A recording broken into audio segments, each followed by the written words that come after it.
Hello, I am Mary Jo Langford. I am the City of Seguin Main Street Program Director. We have been engaged for the past 2 days in a workshop where everyone has been thinking about what wonderful things could happen along the Walnut Springs Trail, the new part that hasn't been done yet between Court Street and Highway 78. So after all of this 2 days of thinking and planning and dreaming, we wanted to invite the public in. So at this time, I'm going to turn it over to Scott. I always look for a trail to have sort of two anchors on it. And right now you have at one end an anchor being Walnut Springs Park in the downtown area.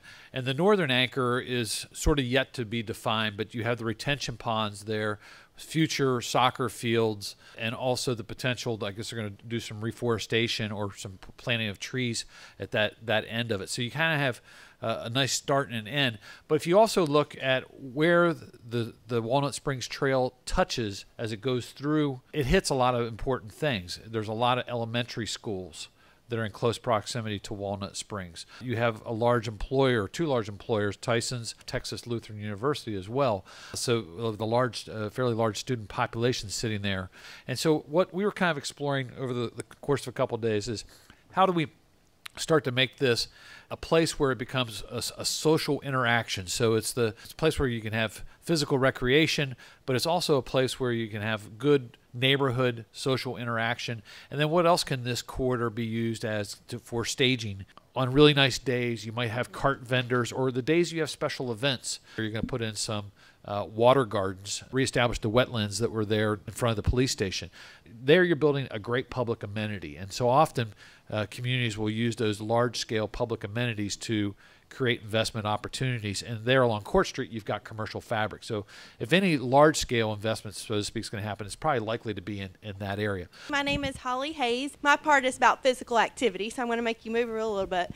Your zip code has more to do with your health than your genetic code. Just one elementary school I pulled up, 75% of the boys in this elementary school had an unhealthy body mass index. Because more than diet and more than obesity, the most important factor that contributes to death in our area is inactivity, physical inactivity. So we need to think about ways we can enhance our infrastructure and build environment to make sure that we're active, that people don't have that excuse, I have nowhere to go. Oh, you can go down this 2.5 mile linear trail, or there are things we can do. And that can become your doctor's office. You're going to prevent chronic illness right there in that park and trail. And so there's some features you can have in this park. You can have fitness stations. They're basically stations. You can work on your balance, work on your core, do some strength building exercises right there in the park. You can do play trails. Instead of having this huge mammoth playground, you can do play pockets where parts of a playground are in one place. You go down a little bit of the trail and you go to another park. You can have signage. If your doctor tells you need to walk a mile a day, let's have some mile markers along the way, 0.25 miles, 0.5, so you're showing your progression and you're moving forward with that. Skatable art, you can actually skate on top of artwork and sculptures for the young people.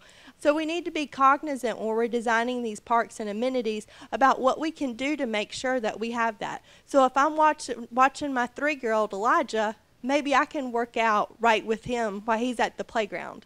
Or I have a circular track where I can talk to my friends and we can walk around while still watching our children. So we're still valuing family and safety, but we're also valuing physical activity. So the keys are just to build on one another. How can we have things for all ages? We talked about hills, misting station, stairs, frisbee golf, even a zip line. So we build on that, and just to think, you know, we're really not just playing. You're building your heart, you're using your body, and in the end you're preventing things. So the key is, when you think about your community, you know, your health, it's not at the doctor's office. That's the end point that a lot of people focus on. It's really your community. Where do you live? Where do you work? Where do you play? Where do you pray? You know, think about those things and how we as a community can work together to get active. Hi, my name's Mark Stein. I'm with Bike Texas. How many of you, when you were young, felt like you had good opportunity to walk and bike as your way of getting around town? And that would include schools, going to and from school. Your mother gives you some money and tells you to go to the store. About half of you had your hands up. Now, second question is, how many of you think that those same opportunities exist today for today's young people? And yeah, it's things have changed. Things have gotten faster. The environment has changed, the way things are constructed, and the streets and the roads and the houses and how we get around. And also our attitudes have changed some. The mission of Bike Texas is to bring bicycling and walking as a daily activity back into the normal part of our life. There's a second effort that's being done too in the city that's just as important by your planning department, and that is that they are conceptualizing and planning out bicycle and walking facilities on streets, and this might be bike lanes or sharrows or signage. My name is Alex Rubio. I'm the artist in residence at the Blue Star Contemporary Art Museum. What I've noticed over the past couple of days is we have all this property that we have to, fill with sites, art sites, or like little labs. You can even think of them. I've been thinking of them as laboratories. And you might have a monthly art walk. You might be able to walk down this extension project, and you might find a sculpture garden along the way too. As you're walking from downtown to the university. Sculpture gardens are beautiful.